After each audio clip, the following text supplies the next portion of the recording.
Rob and Slim Show. Hey, this is Kris Hitchcock. I'm calling for Rob or Slim and Rob and Rob and Slim. We're all here, Chris. We're all here. We're all here, brother. We also got Pete here with us. Yeah. Executive intern Pete. Hey, hell yeah. What's up, Pete? Not much. Chris, I read your bio, and it suggests that, like, you work nonstop. Like, you're always on the move, whether it's doing shows or writing. You're just always working.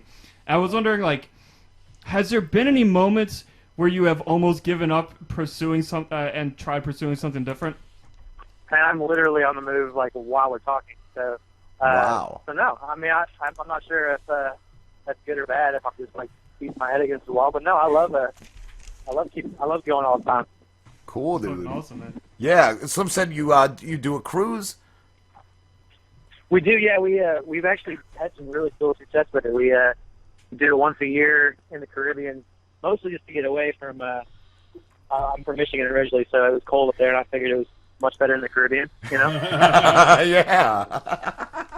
That's awesome, dude. How long have you been playing guitar for?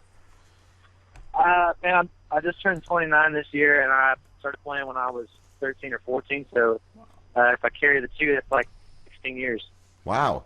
Are you self-taught, or did you have lessons? I took a couple of lessons, but I really learned most of it on my own. It wasn't the more I had lessons, the less I practiced. So I kind of did better on my own. Yeah, that's cool. I did check your SoundCloud out, and that song "Playback." I was going to ask you, do you do the vocals on that too, or is it just the guitar? That one actually, I wrote it with the guy who's singing it, so that the SoundCloud version is his vocal on it. And okay. I'm not sure who played guitar on it. He did the whole track on his own. Oh wow, Nice. wow. Do you do any of your own vocals, or is it just strictly guitar? Oh, I do all mine generally. We just wrote it together, and he was the first one to record it, so I put up his version because I thought it was cool. That's cool. Has it always been country music for you? You know, actually, no, not at all. I to be honest with you, I didn't like country music when I was younger. I liked rock and roll and whatever was cool for me. But when I got to high school, I started dating a girl that did like country music, and I figured it was a lot more success likely if I was going to like it too. So I kind of jumped on the ship and stayed on it after that. Who are your biggest influences musically? Man, I love old rock and roll. So Bob Seger, Bruce Springsteen, and Tom Petty. Those guys are the ones I kind of idolize and look to the most. Cool. What are you on the road right now? You said. Well, actually, I'm in Nashville. I had a bunch of meetings today, so I'm talking to you while I'm walking down near Broadway and headed back to my hotel, and then going to Chicago tomorrow. Wow. Now, what are you doing in Chicago? Are you performing?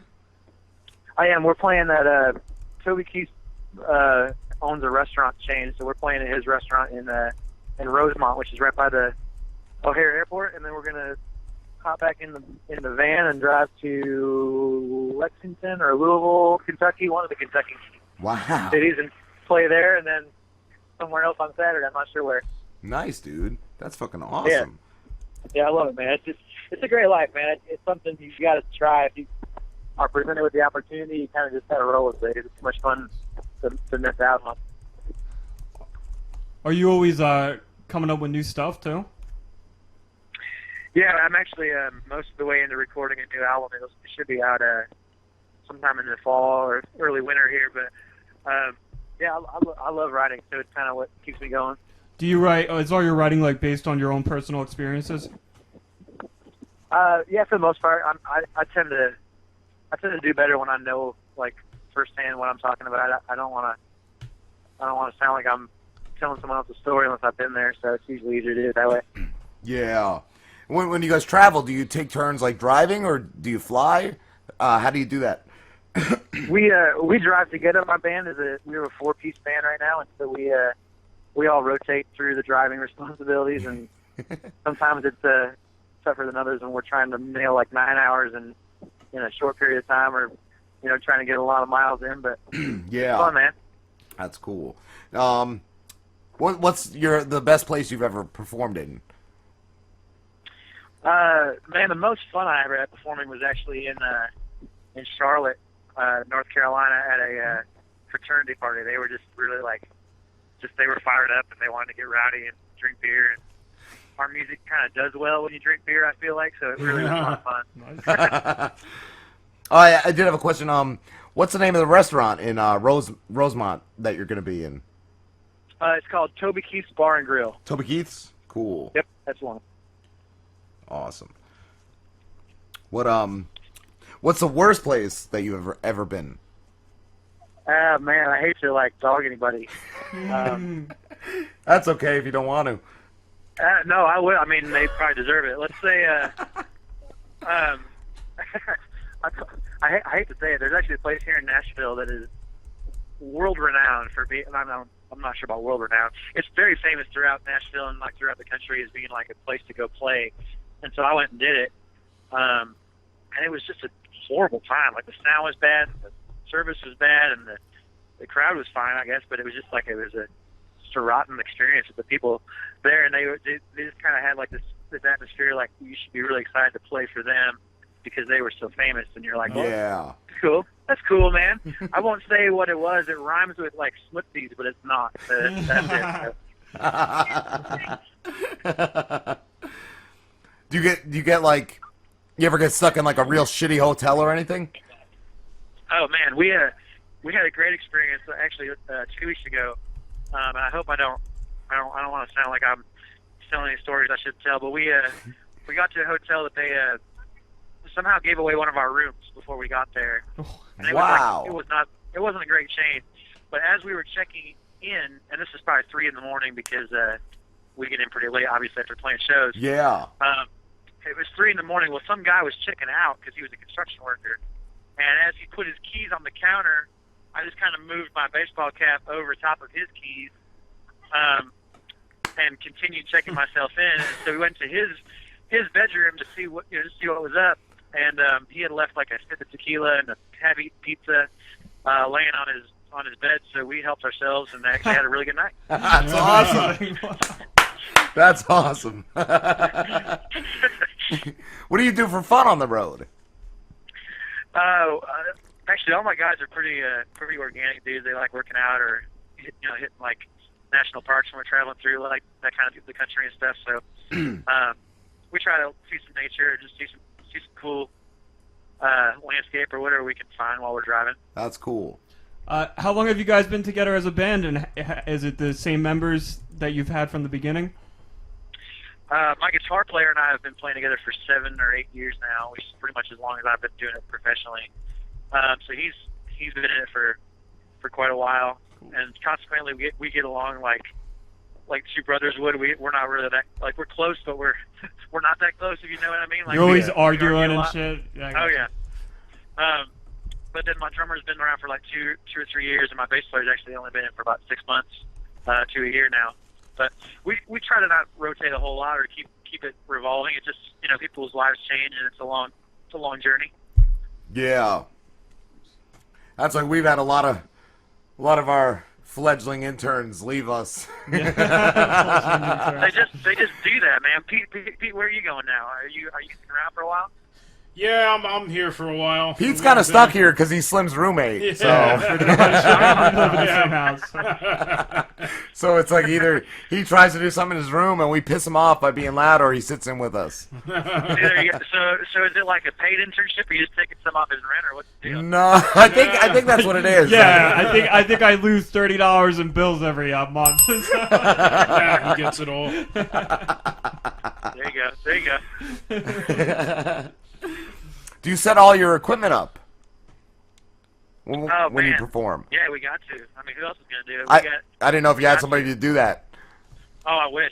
If you guys want a different job, it doesn't pay, but there's tequila and hotel rooms. I think Pete's signing up. To be a roadie. Yeah. Slim knows the story of a band that was what were they on break? Yeah, I think they were on break, and I guess there was this guy that was he was moving close to the band while they were playing and acting like he knew all of them and talking to them all. And I guess as soon as they all left, he came up and just took all their equipment and nobody said anything. Like walked out like he was doing their like supposed to be doing that, and he just stole all their equipment. Yeah.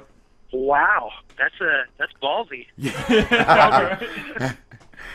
Have you ever had anybody like try to fuck with you guys, like fight you guys or anything like that? There's been plenty of fights in the clubs we play, but usually it's with like the patrons in front. I guess too many shots will do that. We had a guy come and pose for like an hour and a half during our we played a long set up in Chicago one time, and this guy got back in our green room and told us he was a member of Jason Aldean's band, and so we we were impressed by that status, I guess, and so we were like, cool, tell us some stories. Well, it turns out our bass player knows one of the guys in Aldean's band, and so he was kind of like, yeah, so like, I forget the guy's name that he knew, but he's like, so Tully or whatever, and the guy was like, yeah, I know him, and so after a while we started to get really suspected, like this wasn't really legit, and we finally realized the guy was like, he actually didn't know who Jason Aldean really was, and he was just hanging out at the bar, but I was giving him props for just being creative enough to like talk his way back there. We were going with it. Yeah. That's awesome. How crazy do the cruises get, man? Oh, you know what? I think because it's international waters, I'm not supposed to talk about it. I was gonna say, I think so. It gets pretty wild. The nice thing is it's a boat, so you can't really go too far. Like nobody's gonna run off, or right. like get lost too much. But it gets pretty wild, man. It's fun. I was wondering, like, did you ever run into like somebody trying to throw their wife off the boat and like have to save them? No, either they were successful or we just didn't notice, I guess. But, I just kind of imagine that happens all the time. They were just too drunk. The guy's like, I'm throwing my wife up, and they're like, cool, man. Charge the guy with your axe. Kabong. Oh, kabong. I'm not sure if they really keep a tally. They might come back with one less person. Must be every now and then. The laws don't apply. We had a cool. I don't know if it's cool. We had a story about coming back with more people than we left with on a boat. We did a cruise that went near Cuba, and so we're out in the middle of the ocean, and we look out and we see what looks like a floating pool table, with 15 people crammed on it. And I didn't see this. My guys swear that there were like sharks circling. But what these unfortunate folks had done was they had found a board or like a I don't know, might have been a pool table. I don't know. I was gonna say a storm door. Yeah, well they tried to tie like I guess like kegs or something that would hold air to the bottom of it, and then they put a motor on it, but it's flat, so it's like a pontoon with like a really badly designed pontoon boat. With 15 people trying to go 100 miles across the ocean, and they actually were very fortunate, I guess, that we found them because they were pretty SOL. It's like a ramshackle. I don't know if they would agree. They got a first-class ticket back to Cuba, but yeah. Hey, you know what? We got to hang out with some authentic folks. Make some new fans. I don't know if they had a CD player, but I should have given them a record. How many albums do you guys have out? When the next one comes out, it'll be our fourth. Let me see, 1, 2. Yeah, that'll be the fourth one. So right now we have 3. We're almost done with number 4. Cool. Do you spend more time performing than live than in the studio? Absolutely. Like we play about 220 dates a year, so that's like what I don't know, I'm not good at math. 3 or 4 times a week. Yeah. More than half the week. And we try to get an album out every 9 to 16 months, I guess. So, and that's pretty quick. We spend a week in the studio and get back on the road again. So. Cool. So, how many girls do you fuck a year? Oh well, I'm sitting with my girlfriend in the back seat of our ride right now. So I have never met a girl on the road. I don't even know what girls look like.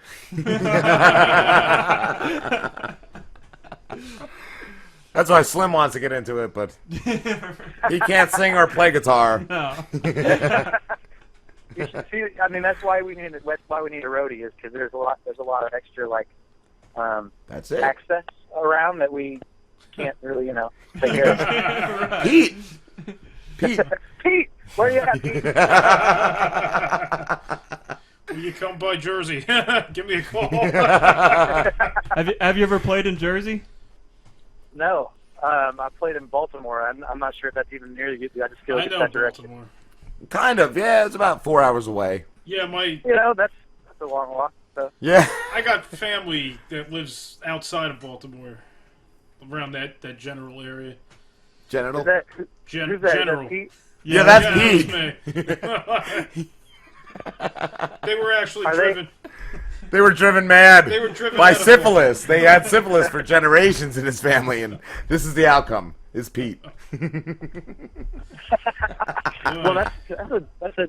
I think that's a pretty cool genetic trait, actually. Like, When you live in Baltimore, it's It's how just- it you goes. can't- You can't avoid it. You have to build a tolerance to those kind of things. Oh, Pete, you're the man.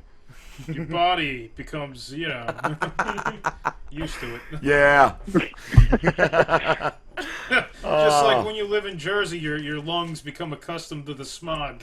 I was gonna say the fucking smokestacks off the That's turnpike. the first thing you see. That's all you see up and north. that smell just hits you as soon as you cross the river out of Delaware. Every like, pothole you hit, you get a nice waft of fucking smog.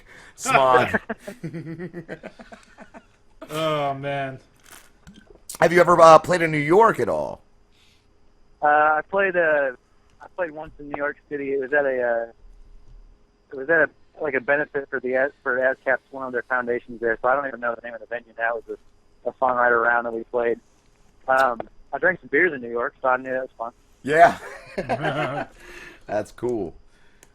And what's your website, Kris? My website is KrisHitchcockmusic.com, and you guys know, but anybody listening doesn't know, my name's spelled with a K, so it's Kris. Yeah, Kris with a KRIS. K.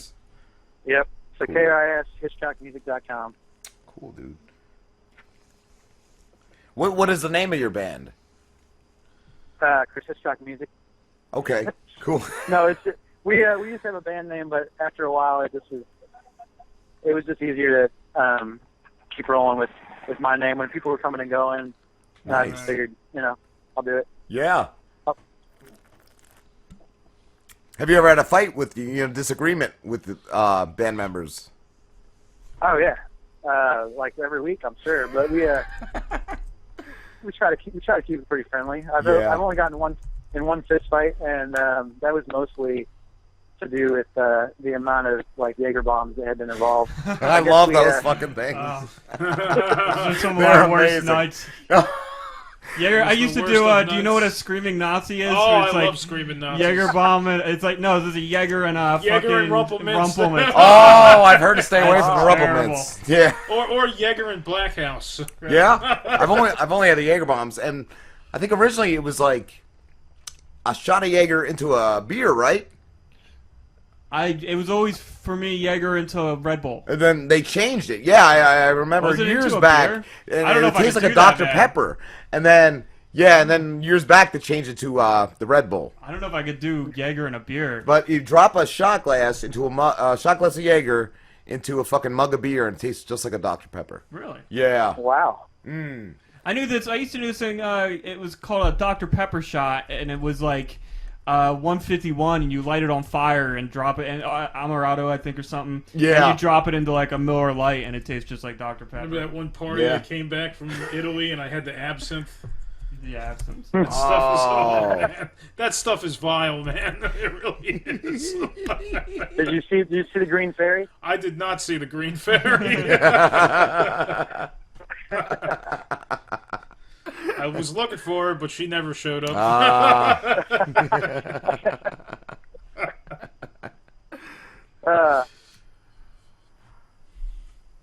Did you have?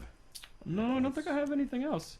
I was gonna ask you like how you go about your writing. Like, do you set aside a certain amount of time every day to write, or are you writing throughout the day? Like, do you carry a notepad with you?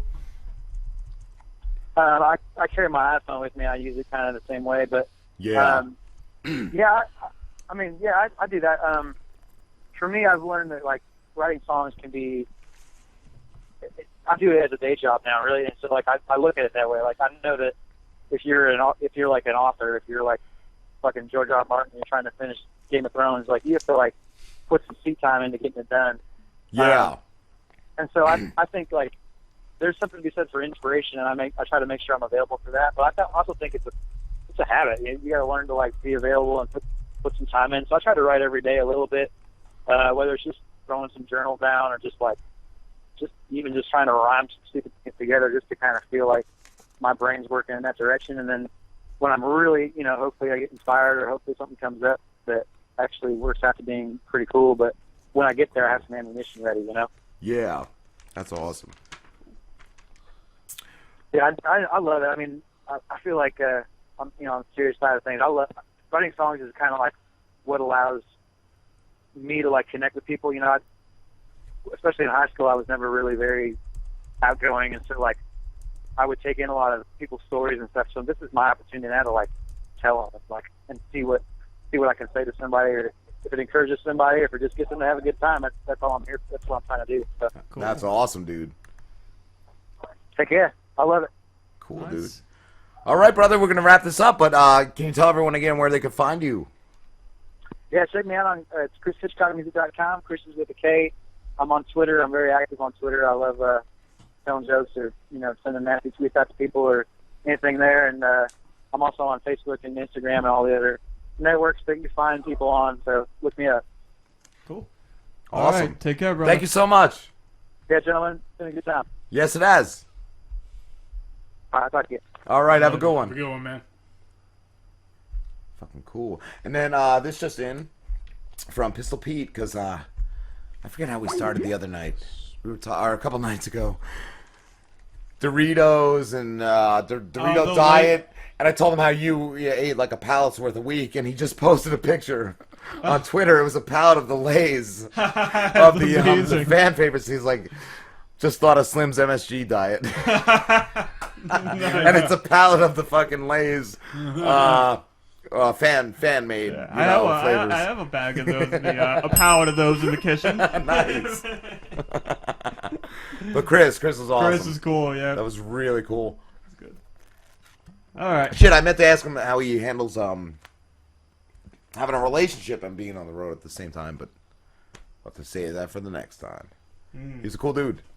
All right, guys, we're taking a break. We'll be back. Taking a piss.